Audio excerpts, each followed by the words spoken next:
ABC 15 taking action after the latest deadly parachuting accident in Eloy. Yeah, we've just learned it was a Boulder, Colorado man who was killed yesterday. His name is 34-year-old Jeffrey Eloy. ABC 15's Melissa Blasius has been looking into the accident at Skydive, Arizona, and what's done to regulate the skydiving industry. She's live in Eloy for us tonight. Melissa?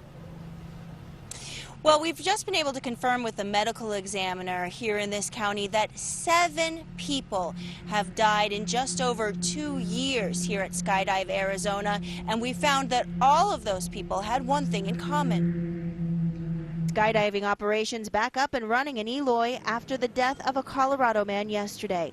Everybody is telling us that the descent was normal until about 100 feet off the ground when it looked like the parachute collapsed, and unfortunately, the man just fell to the ground. This was the 7th experienced skydiver to die in this drop zone in just over 2 years. An industry spokeswoman says people who have hundreds or thousands of jumps under their belts are actually more likely to make fatal mistakes. The more they push their own personal limits to try to do more things and do better things, and sometimes that's where accidents happen, is if someone gets a little bit above their skill level. She adds there were more than 2 million safe jumps last year and only a handful of accidents. Especially for new skydivers, for students or first timers, the environment is very controlled. They're jumping with experienced instructors, so the accidents in those cases are extremely, extremely rare.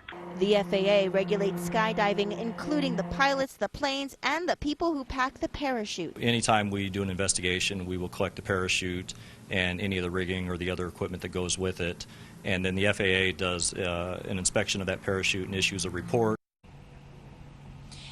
Just minutes ago, the safety director from here at Skydive, Arizona came out and he talked to us. He says that they have a good record with the FAA and they have never been cited for breaking FAA rules. He said these last 2 accidents, the one yesterday and one late last month, have striking similarities, that in both cases the parachutes collapsed when the skydiver was too close to the ground to deploy a reserve chute. He says he is concerned about that. You can hear more about what he had to say coming up tonight at 6. And we will follow the investigation. Thanks, Melissa.